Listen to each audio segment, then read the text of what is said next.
Good evening, everyone, and welcome to Seabridge Gold's KSM Project Virtual Open House. Today, you will be hearing from several members of Seabridge Gold's management team who will be providing you with an update on Seabridge Gold and the KSM project. At the end of the presentation, there will be an opportunity for you to ask questions. You can submit your questions during the presentation by opening the Q&A tab at the bottom of your screen and typing in your question. Your questions will be answered in the order they are received. If we are not able to answer all of the questions today in the time we have allocated, we will be creating a question and answer document where all of the questions asked will be posted with the answers on the KSM community website.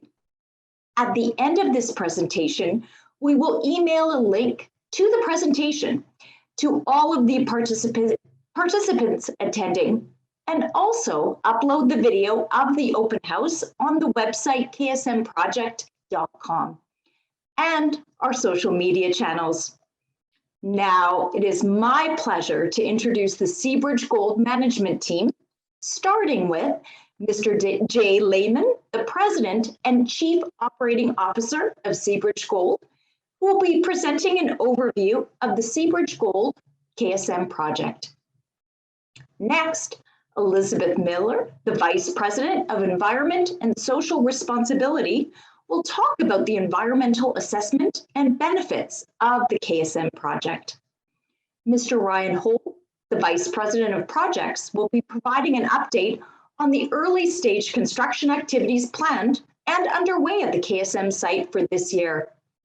Lastly, Elizabeth Miller will talk about Seabridge's environmental management plans, engagement with local communities and indigenous partners to advance the KSM project, and will also provide an update on the Iskut project, Seabridge Gold's other project located in Northwest BC. Thank you once again for joining us this evening. And now I would like to turn it over to Mr. Layman. Over to you, Jay. Thank you, and welcome everyone. It's our pleasure to have the opportunity to talk about Seabridge and about KSM, a project that we've all worked on for a long time, and we're very proud of where this project is going. A little bit first about Seabridge, for those that don't know the company. Seabridge was formed roughly 23 years ago, and the idea was to have an exploration company who focused on creating a vehicle that was leveraged to the price of gold. So the whole focus was about finding ounces and keeping the share count as low as possible. And I'll touch a little bit more on that. But the company started out really with geologists, all about exploration. And over time, and primarily because of KSM, our skill sets have expanded. So we went from just geologists to, then we had environmentalists to do the permitting. We added engineers to do the engineering to bring the project forward. And as we'll talk about today, we've added a projects team now to do early stage works on the project.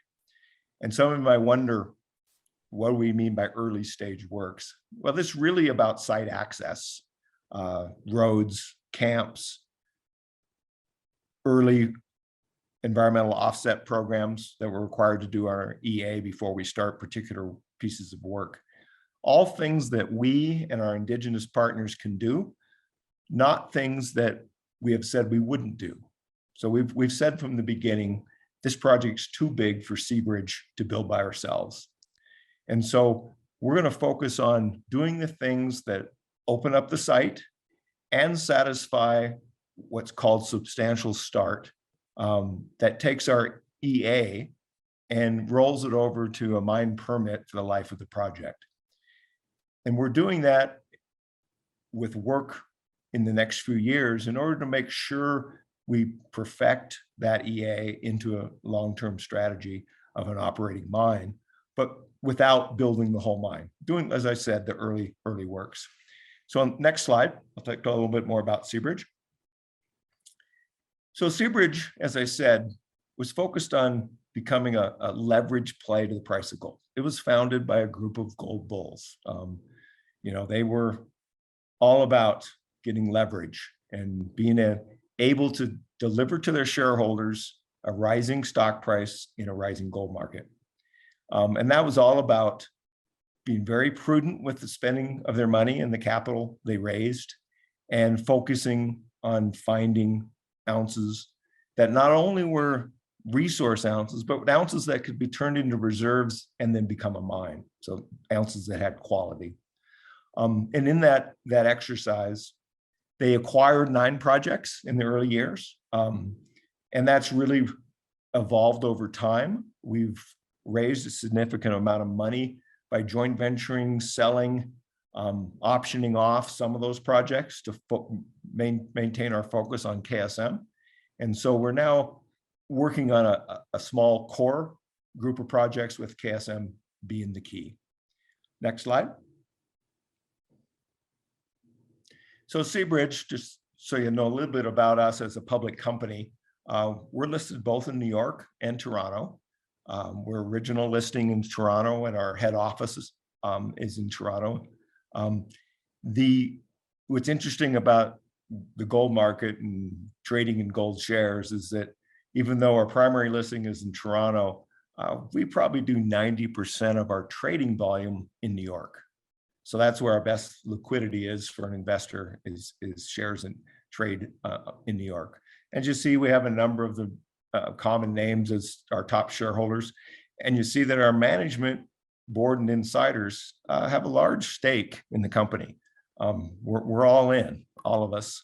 And that, I think, shows our dedication over a long period of time to making this company and this particular project work. Next slide. So the portfolio that we still have, I was mentioning, there's 5 main projects.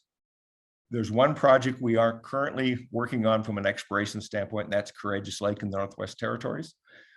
We're discussing potential partnerships with other companies on that and keeping all of our permits in place, but we're not doing any exploration right now.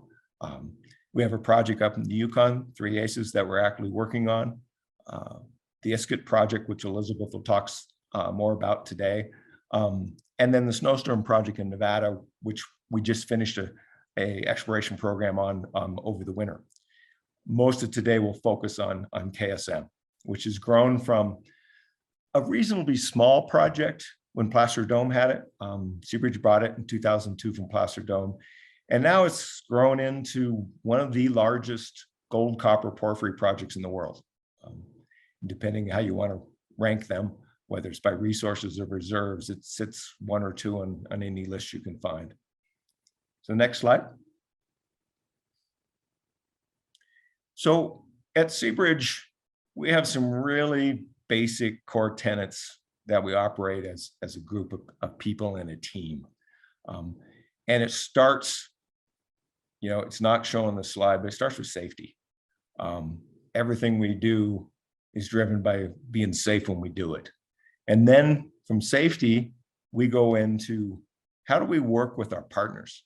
And our partners, we mean our indigenous partners that we work with every day that have been very helpful with us in this project. And we'll go into detail on all of those that we work with and whose territories that the project actually sits on. But they're key to our success, and they've been very helpful in developing a project that's very sound environmentally and from an engineering perspective. They've had a lot of input, as have our local communities around the mine. And so as we go forward with our work, once we're safe, we focus on those indigenous relationships, we focus on protecting the environment and supporting and building a local workforce, which we'll talk about more as we go through this presentation.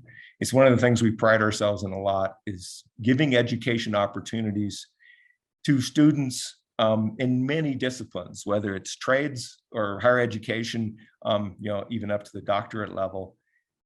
We don't tie it to mining jobs. We tie it to improving the education level up in northern BC. And to us, that's the most important thing. And then when we develop a bigger workforce and this project goes to operations, we'll have a better workforce to choose from at that point in time. Next slide. So I'll talk a little bit about KSM, and then once I do the high-level overview, Elizabeth will go into our EA, which is extremely important in environmental assessment. So next slide. So as an overview, it's a proposed project. We will have to go through a process, even though we have our EA, a process of obtaining many smaller permits. And then as the project goes through our early works and then eventually onto construction with a major partner, we'll end up having to satisfy a number of conditions before the project's allowed to start up. So just because you have an EA doesn't mean that you can start a mine. You have a lot of other hurdles to overcome and reviews to be done by the stakeholders. So it's located about 65 kilometers northwest of Stewart. So if you drew a line, we're probably halfway between Stewart and the old Iskut Creek mine. And our exploration camp sits just elevation-wise down below the Bruce Jack operation. So we can look up from our exploration camp and see the top of the mill buildings there at Bruce Jack. So that's where we sit geographically. We sit within portions of the territories of the Niska, Tahltan, and Tsaalkikmaha ground that they have rights to. We also work closely with the Gitxsan and the Gitnao. They were named in our Section 11 order because they're affected tribes because they're downstream and the fisheries could be affected by the mine that they rely on. I'm proud to say that at this point of the project, just doing the early works, all 5 of these groups are working with us in different ways on contracts. And so they're economically and physically involved in the project, which is something that I'm really proud of, the fact that they're all engaged with the project, benefiting from the project, and helping us get through this phase of the project. Now, the estimated mine life, these numbers that you'll see through most of these slides are based on the pre-feasibility study that we used to get the project permit in the EA. And at that point in time, we had 2.3 billion tons of reserves of tons of ore. That's grown over time due to exploration and the recent acquisition of the Snowfields deposit, we now call East Mitchell, from Pretium before they were purchased by Newcrest. That's grown to 11 billion tons. So what we talk about in our plans are what are the reserves we had that are declared and the tons that are in the EA. And it's really limited by our current permitted tailings capacity. So you'll see a difference as you look at different numbers between what our reserves are and what we talk about in mine life. That's based on what's permitted for tailings. The project has a much longer life, potentially in the 100-year plus. And that's for future generations to figure out, okay, where do those tails go after the tailings capacity is reached? Most likely, assuming the mine is built, goes into construction and operates, most likely those tails will go underground into a cave void from block cave or back into an open pit. But that's something for our great-great-grandchildren to think about. But that's how big the project is and the potential life. So we, over the time we've been working on it, we acquired it in 2002. It's interesting, I was in a severe downturn in the gold market at the time, and we picked it up for $200,000. And we've spent, going into this year, around 480 million Canadian on the project. And that will increase pretty dramatically over the next couple of years. So we've got a significant investment in it. And a majority of that spending has been in British Columbia. So our strategy with the mine, and I mentioned a little bit previously, is that we know that going to the building of the actual mine and the plant processing plant and the tunnels and the rail line, everything that connects it all together is something we need a major partner to do. It is not something we want to attempt as a growing, well, I would consider a large exploration company. What we're doing in early works and site access are things that we and our indigenous partners can do. We have the skill sets and the teams between us to build roads, to build bridges, to do fish habitat ponds, and build camps. And those are the things we're working on. We have no intention to build the major parts of the mine without an experienced senior partner with us. So what you may see different names around the project. The assets at KSM are held within KSM Mining ULC, which is a subsidiary. And so it holds all the rights, liabilities, and obligations of the project. Next slide. So as I mentioned before, how does this rank? So from a gold reserves, proven and probable reserves, we're currently second in the world. From a resource standpoint, we're the largest. We've essentially over 130 million ounces of resources now after the acquisition of Snowstorm. But from a reserve standpoint, what's in our EA document, and it went the 2.3 billion tons, is second. Tough place to be. We're actually pretty happy to be where we are, and with the potential for that life to go much longer. It is an interesting position to be in because it's also a large copper project. I mentioned before, we were focused initially as a gold company. Well, KSM is a gold copper porphyry and holds significant amounts of copper. So depending on how the mine is developed, you can focus on either gold or you can focus on copper.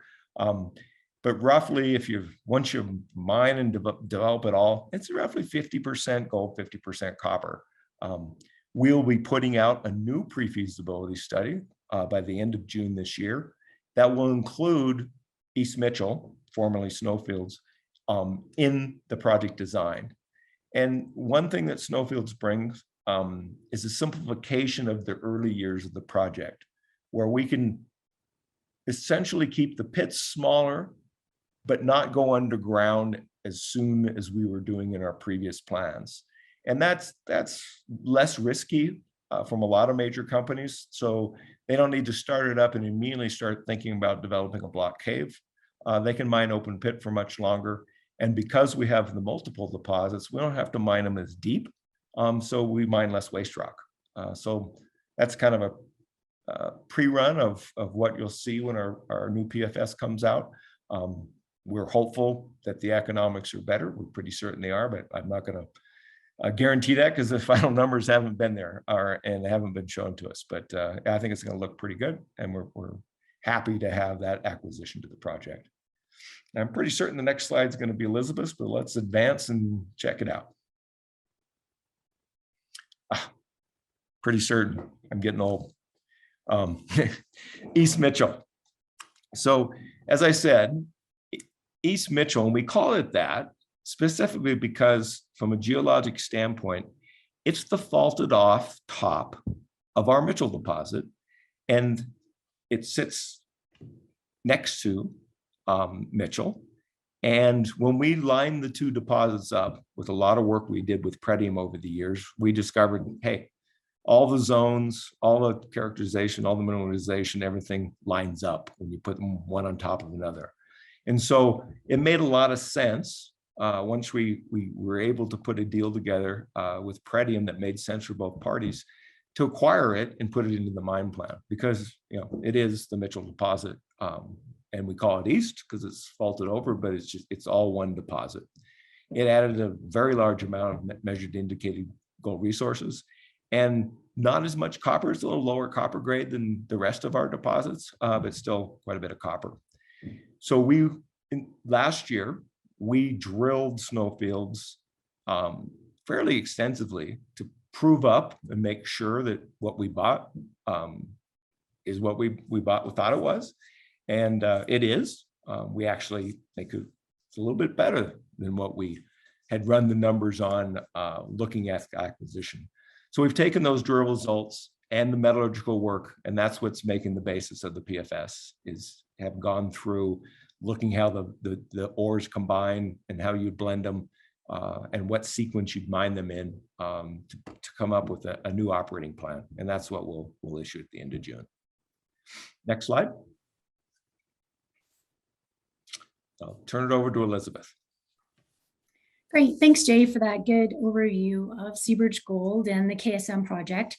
I'm going to switch gears just slightly here and go into some of the engagement that Seabridge Gold and the KSM Mining ULC have had on the KSM project. Specifically, I'm going to focus around the environmental assessment and that engagement that we've had with provincial, so BC regulators, as well as the Government of Canada regulators. So starting back in 2006 and 2007, Seabridge started collecting baseline environmental data for the KSM project. That also included detailed engineering information so that a pre-feasibility study and a project design could be compiled. Based on all of that baseline information, all of the engineering work that was done, an environmental assessment report was compiled and submitted to both the BC government and the Government of Canada. Through a multi-year process and various and extensive engagement with all of the Canadian and provincial regulators, that process was approved in 2014 by the BC government.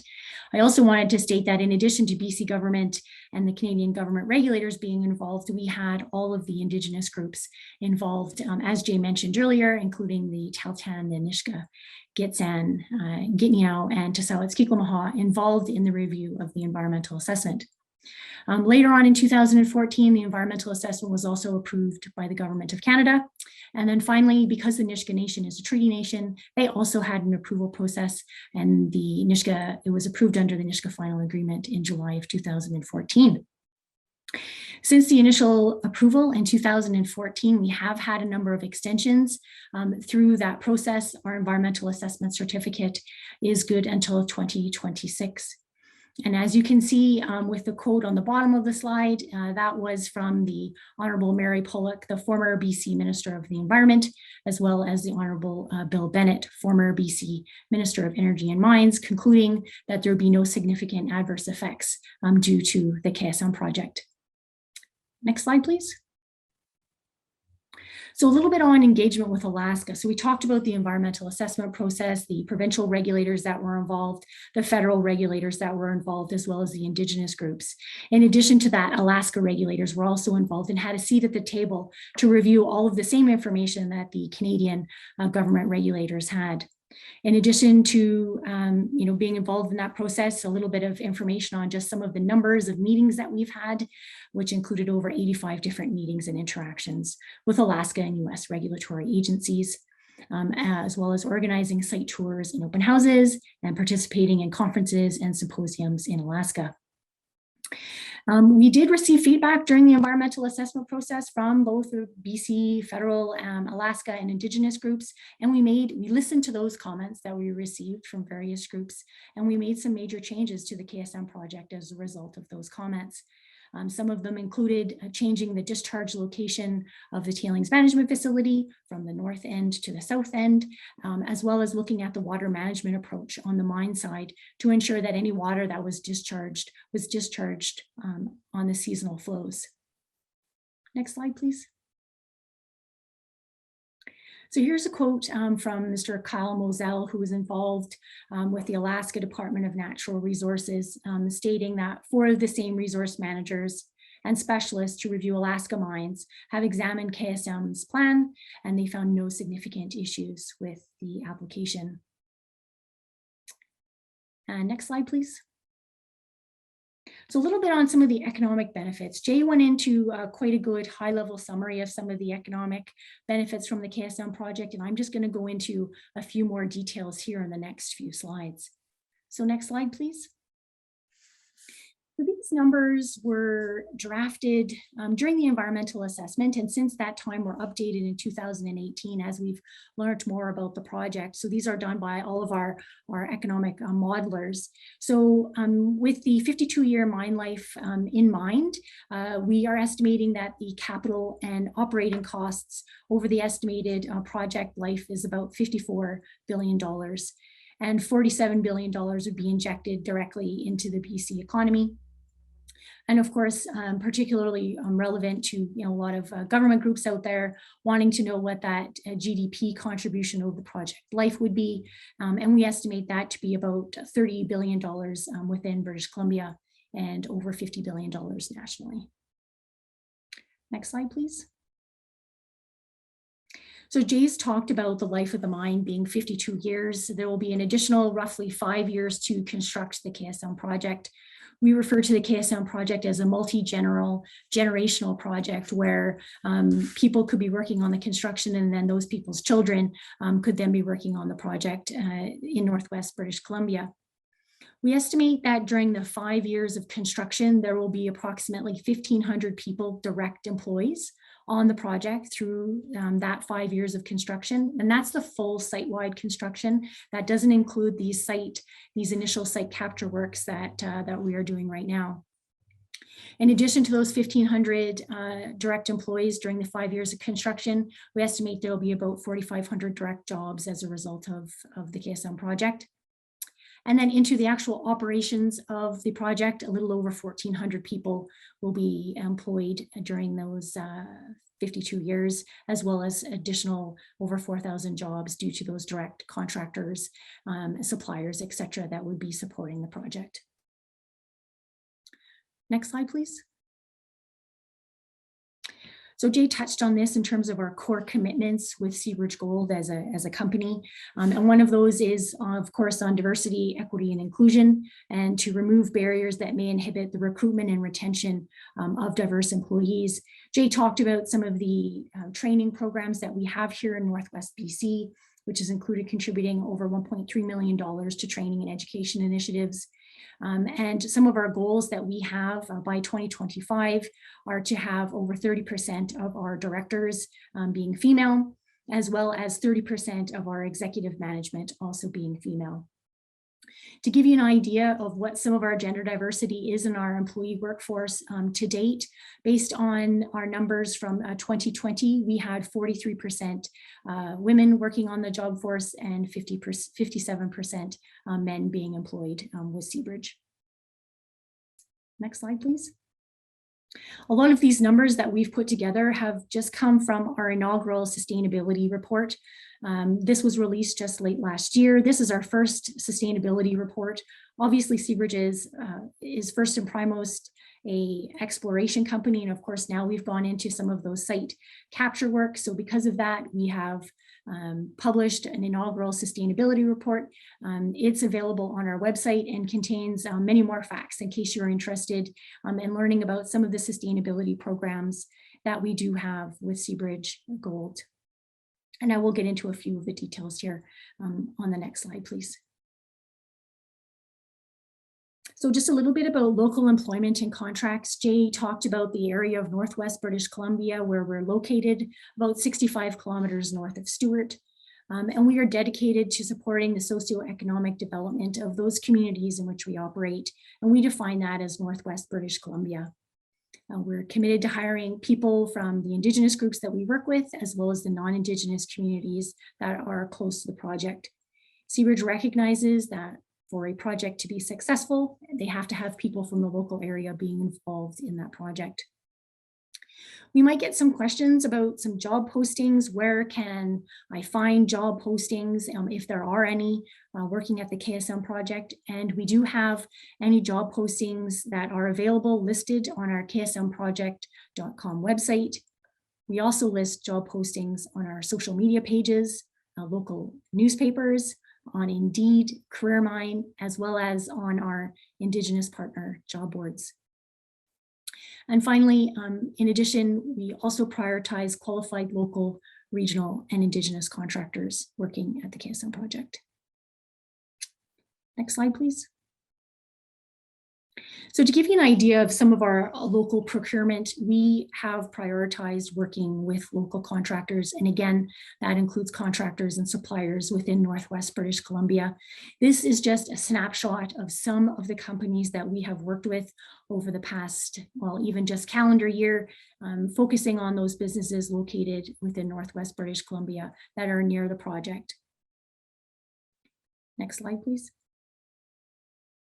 And this is just a quote from one of our project partners, the co-owner of the Bulkley Valley Home Center.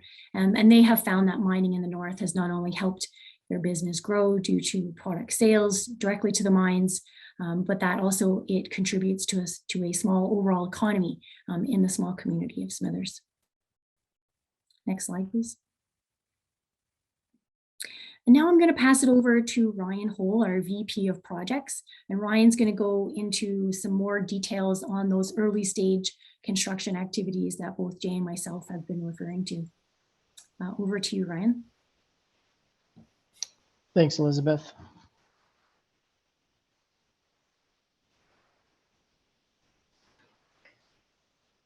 So yeah, as we start to look at the early stage construction activities, that's actually started in 2021. And we'll also be talking about where we're now moving into in the 2022 season. So if I can go to the next slide, please. So when we start to look at the site capture activities and early work construction activities, why is this important? As I think was mentioned earlier with Jay and Elizabeth both, it's around that environmental assessment certificate and being able to show that we've started in a real and tangible way. And so in order to do that, then therefore we'll be able to lock in our EA certificate for the life of the mine as we move forward. So when we look at a timeline at this point, to be substantially started, we have until July 28th of 2026 to accomplish that, to be able to then go with the BC Environment Ministry and put forward what we have accomplished during this time period for looking for the approval then for the environmental assessment certificate, again, to be locked for the life of mine. Go to the next slide. So with the importance of the early stage construction activities then, what do we need to do that? We've got some priorities around that and some guiding principles that definitely we want to adhere to. So again, as mentioned earlier, we want to be in a strong position to arrange that potential joint venture partnership. And again, as Jay had mentioned, I think early on, our intention is to never go it alone and to build this project on our own, but we are definitely looking for that partner to come on. And so by demonstrating those early stage development activities or site capture, we believe that puts us in a favorable position with a future partner. The next part of that too is as we continue to do the early work or early site capture activities, we're also still in the data collection mode. As the PFS does come out here in the end of June or early July, we need to then continue to advance our study of the KSM project into the feasibility study, which would be the next step after the PFS. And in order to do that, we have additional data requirements that need to happen on site around data capture. With all that though, our priority for us is to still maintain a very high standard of environmental protection and continue to work with our First Nation and communities, making sure that we hold to our guiding principles and our priorities and our commitments on their behalf. Next slide, please.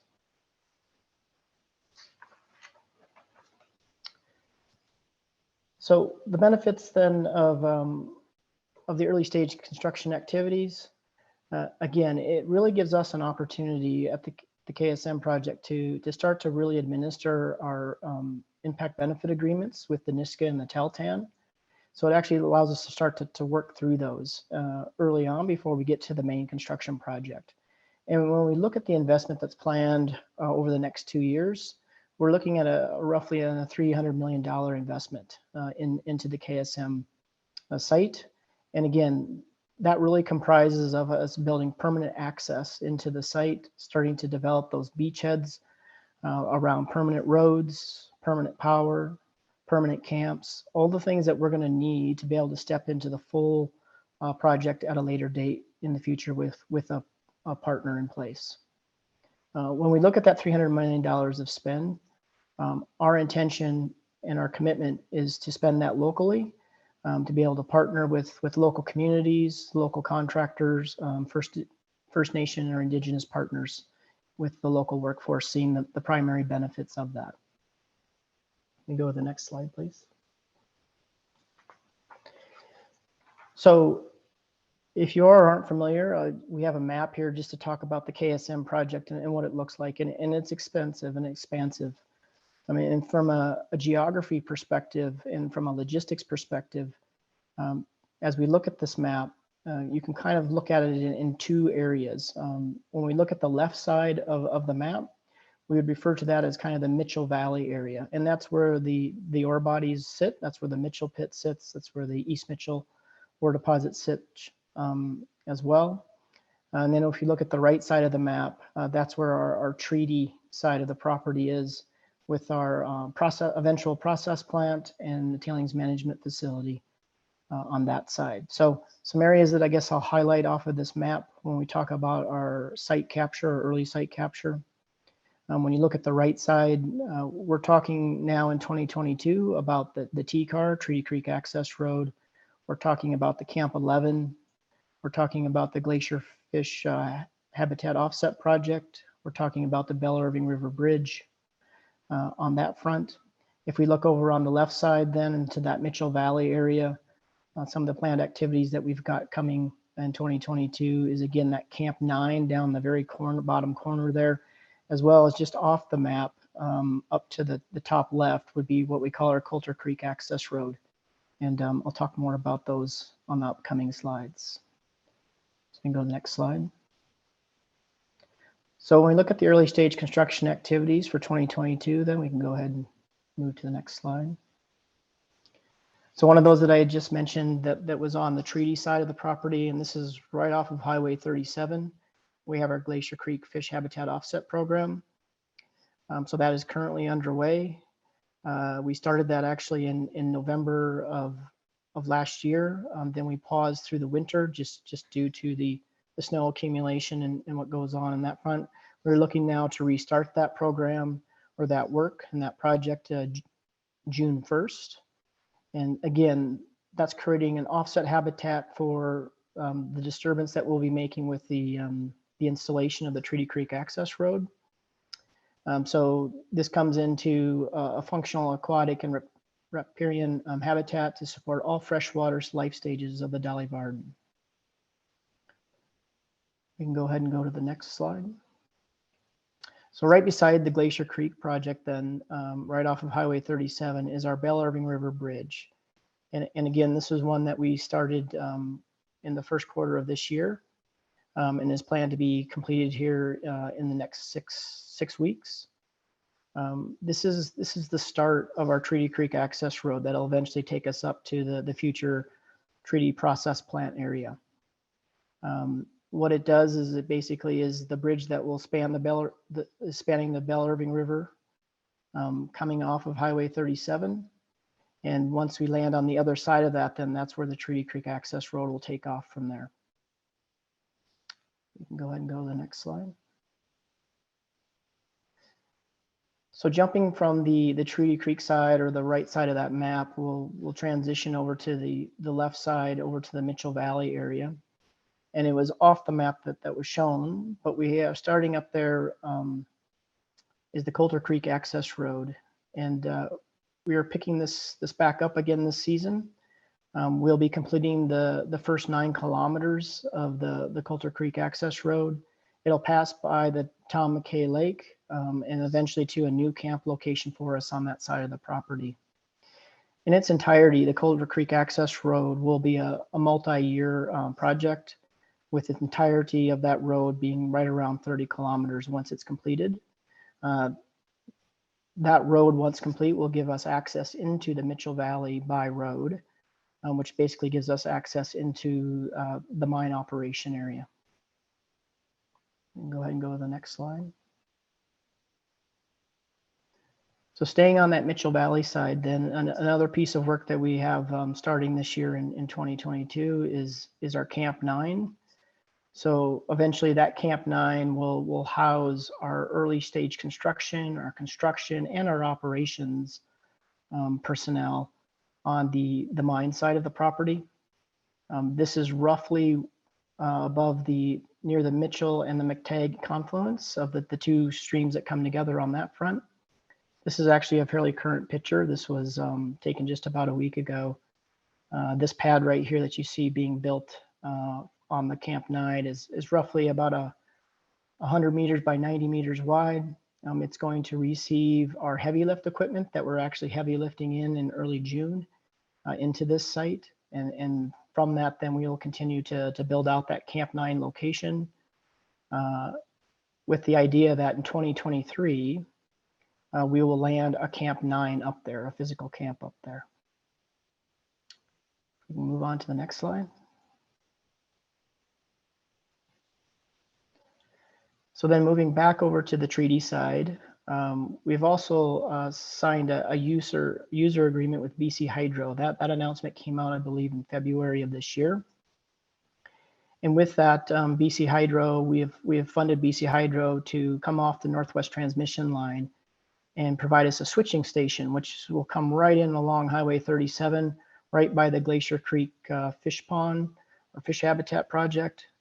And from there, then we will take off in 2023 and start to build the power line from that point forward. That'll take us all the way up into the Treaty Creek process plant area, with the intention that we'll have 25 megawatts of construction power delivered up to that site. We can go ahead and move to the next slide. So I've talked a fair bit kind of around the Treaty Creek access road. And again, we talked about the Belle Irving River Bridge, which is the start of the Treaty Creek access road, the power line that will come right along beside the Treaty Creek access road. So this Treaty Creek access road is roughly 33 kilometers of road that we'll be building in from Highway 37 up to that treaty plant site area. And this sits about 20 kilometers southwest of the Bell 2 Lodge via Highway 37. You can go ahead and move to the next slide. And one of the last activities that we have for 2022 planned is to land our Camp 11 construction. So as we talked about the Treaty Creek access road, we talked about the Belle Irving River Bridge. Right as you come across the Belle Irving River Bridge and you move a couple of kilometers up the Treaty Creek access road, off to the left will be what will be our Camp 11 site. This site will be able to house about 99 beds with the camp, and the intention of this camp is it is a permanent camp for us coming right off of Highway 37. So this camp will be active through our early site capture as well as eventually into our main construction project and then into operations. From here, then we'll base a lot of our activity out of for the foreseeable future when it relates to the Treaty Creek side of the property. And with that, I think I'll turn it back over to Elizabeth. Thanks very much, Ryan, for walking us through the early stage construction activities that Seabridge Gold is going to be carrying out in 2022. I'm going to be going into some more of our environmental programs here on the project. And could I have the next slide, please?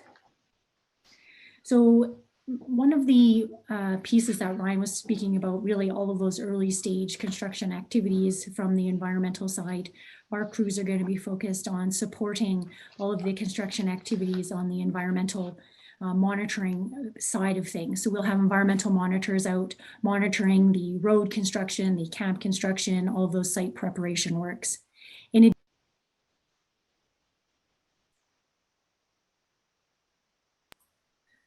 Apologies, looks like I just got muted there for 1 second.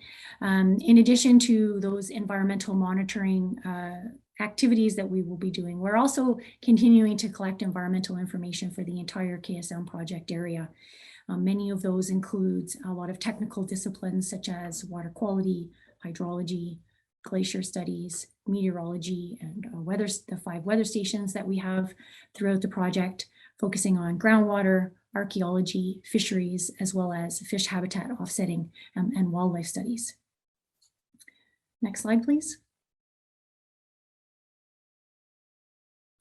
So in terms of the development of the KSM project, I discussed during the environmental assessment, we made a number of design changes on the project as we listened and made changes to the project to address some of the comments and questions that were raised by various government regulators and indigenous groups.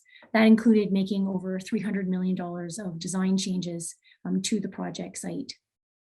In addition, showing the responsible development of the KSM project, we also conduct annual environmental workshops.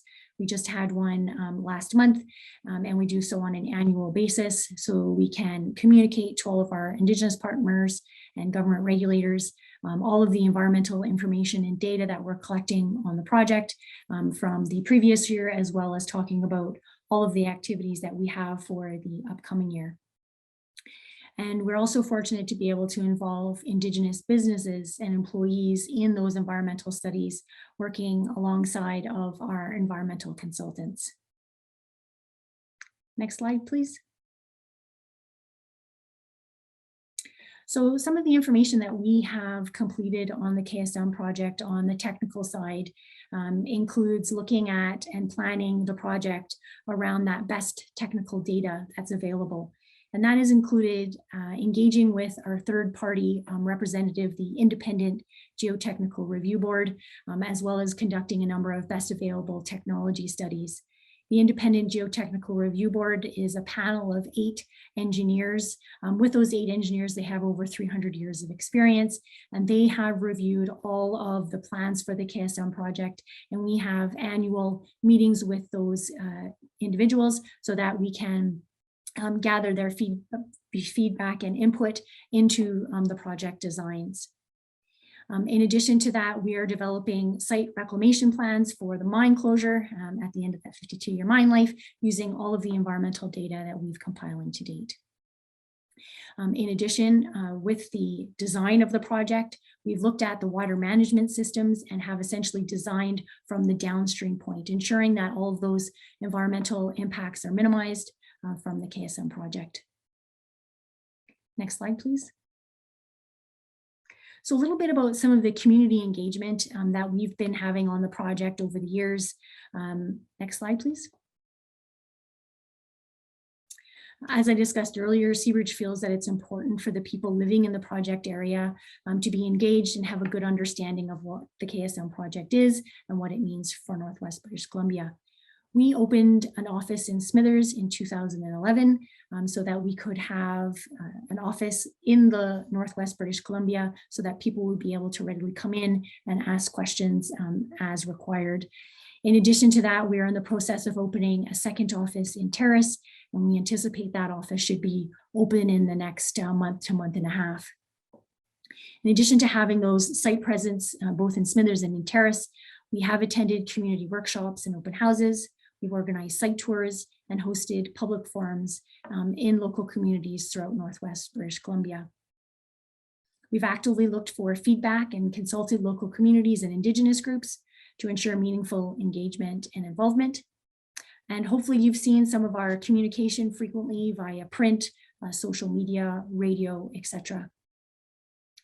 Something that was also, we were very fortunate going through the environmental assessment is that we did receive letters of support from the mayors and councillors of Smithers and Terrace supporting the project, in addition to having support from the Nisga'a Nation, the Tahltan Nation, as well as a letter of support from the Kitsam First Nation. In addition, on our community engagement front, Seabridge has donated over $1.3 million to community events over the past 10 years, focusing on Northwest and the entire Northwest communities, focusing on community well-being, education, as well as health and fitness. Next question, or next slide, please. So a little bit about supporting and building a local workforce. So in addition to all the community development that we have done, we've also had a lot of program or focusing on training and education of the local workforce. So over the years, we've supported a number of groups, starting in 2012 with the BC Aboriginal Mine Training Association, with upgrading skills, as well as with the Coast Mountain College with an introduction to trades program over 3 years. And then finally, we've done a little bit of a transition, moving to a student bursary program where students from Northwest British Columbia that are needing to attend either a post-secondary, upgrading, trade school, etc., are able to apply through our student bursary program and receive some funds to help support them on their education journey. In addition to that, our crews have been actively participating in career fairs to educate residents about current as well as future job opportunities, and to let particularly younger generations of Northwest BC residents aware of all of the different kinds of jobs that are in the mining industry. Next slide, please. This is just an example of one of the students that was a recipient of the student bursary program going to the University of Alberta, Matt Stevenson, and he quoted as saying, you know, the support he's received from the bursary program has allowed him to focus on his studies and pursue passions while at university. So I'm appreciative to him and wish him the best of luck with his studies. Next slide, please. So we've discussed a little bit about some of the engagement that we've had with Indigenous groups, and I just wanted to go into a few additional points here. Next slide, please. Over the past 14 years, Seabridge has worked consistently to gain the trust of Indigenous groups and right holders near the KSM project, but this certainly has been a detailed and comprehensive effort by both the Indigenous groups and by Seabridge and the KSM project. Some of the initiatives that we've done are focusing on early, frequent, proactive, and meaningful engagement with the Indigenous groups. As a result of all of those engagement activities, we were fortunate to be able to sign a benefits agreement with the Nisga'a Nation and the Tahltan Nation. We also received a letter of support from the Gitxsan Hereditary Chief's Office and have a capacity funding agreement in place. We also have a Gitnial-Wilp sustainability agreement signed with the Gitnial First Nation, which focuses on some environmental aspects of the project. And we have also provided capacity funding for Indigenous groups to provide and enable them to have meaningful engagement on all of the technical studies that we have at the KSM project, including hiring consultants, etc. And we've also hosted site visits and funded traditional knowledge and use studies for the KSM project. Next slide, please.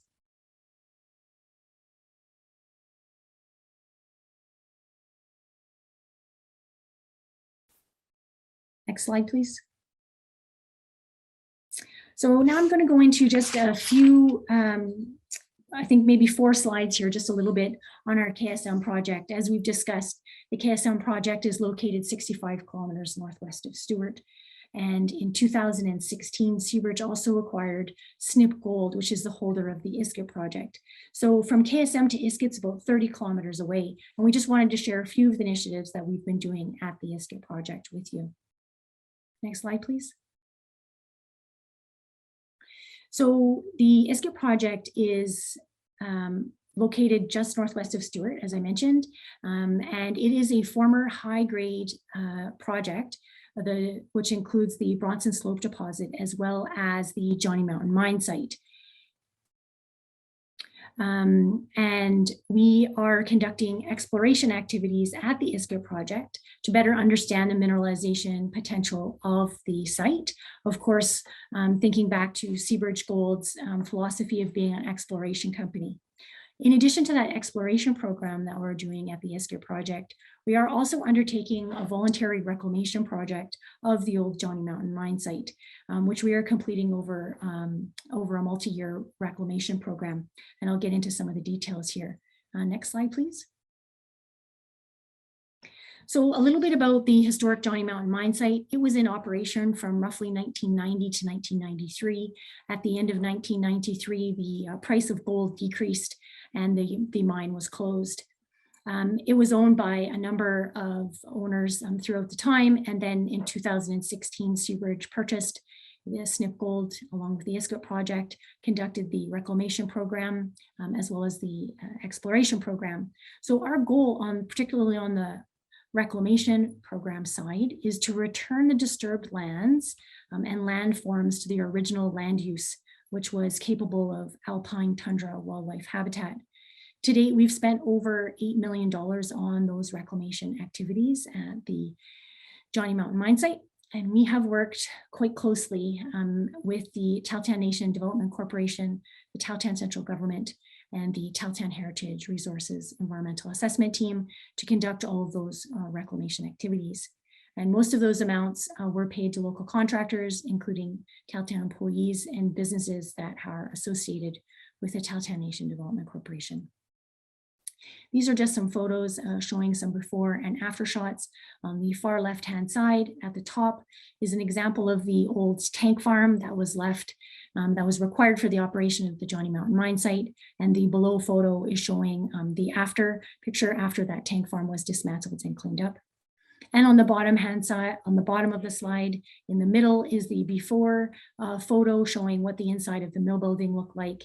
And then on the right hand side is showing a photo of what the inside of the mill building looked like after we were able to start cleaning it up. Next slide, please. So this all goes back to Seabridge's approach to responsibly advancing projects, which is to engage with local communities and Indigenous partners frequently in a transparent manner. Aim to be stewards of the environment in our resource development activities and plans, being responsible and trusted members of the communities where we work, contributing to the economic and social well-being and development of the local communities, to complete technical studies to the highest standard, and of course, committed to the higher standards of good governance. Next slide, please. And if anyone is wanting to know about more information about the KSM project, I think I'm going to pass it over to Paula here, who's going to open up the Q&A for us. But of course, you can contact us at our Smithers office located on 1330 Main Street, as well as through our website or email addresses. Thanks very much. And Paula, I'll pass it back over to you. Thank you so much, Elizabeth. That was fantastic. So we want to open it up to questions. Again, you can type your question in the Q&A section that you'll see in your screen under More. With the 3 dots, you can open that up and share anything. And I'm just going to start with the initial question received. Seabridge team, how can I find out what jobs are available, and then how do I apply?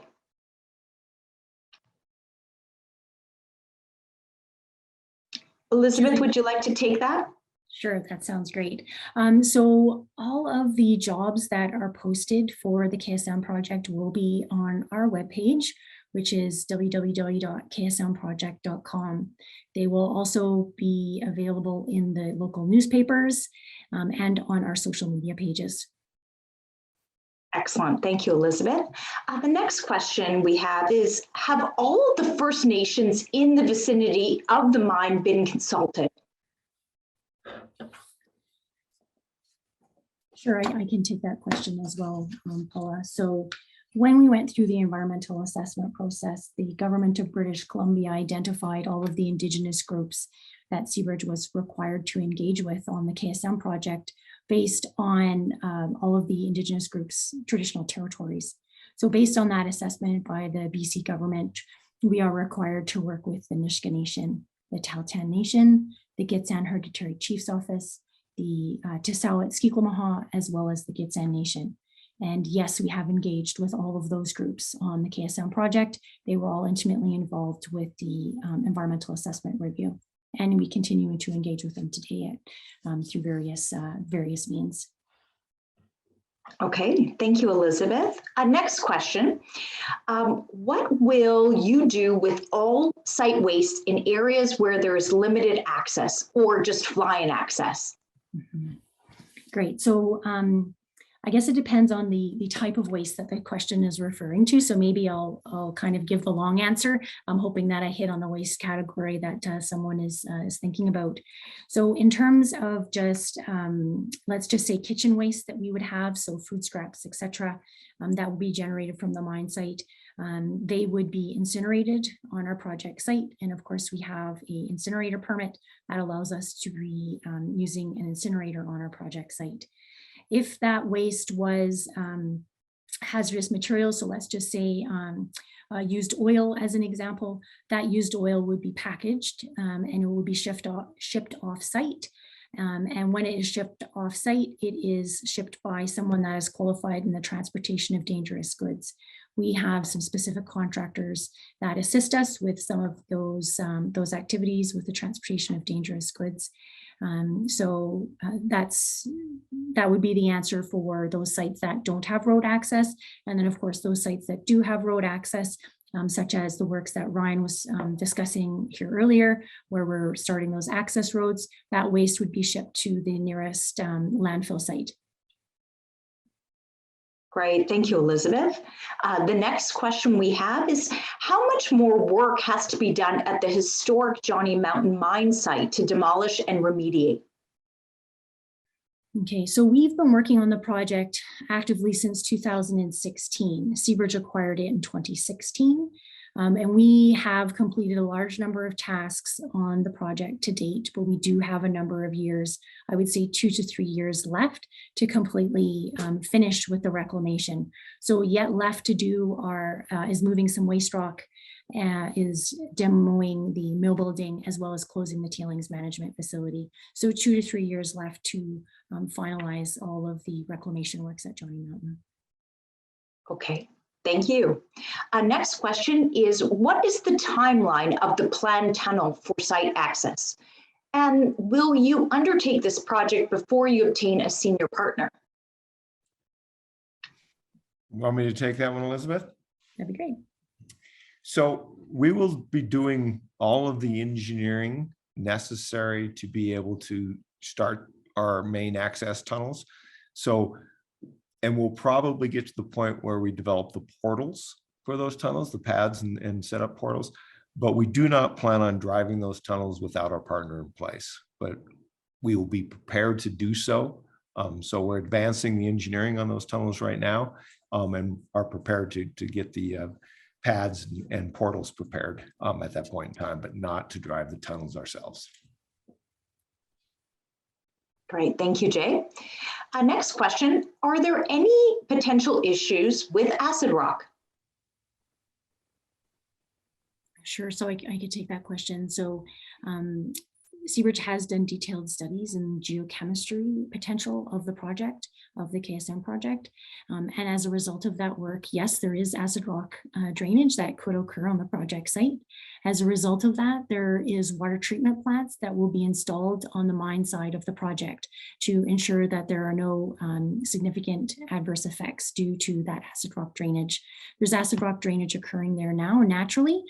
Just actually, you can look at the picture behind me and see the Mitchell deposit, and the fact that the Mitchell deposit is sitting directly on surface, and the deposit itself is reacting with the water and oxygen, causing acid rock drainage, and therefore impacts to water quality on the project site.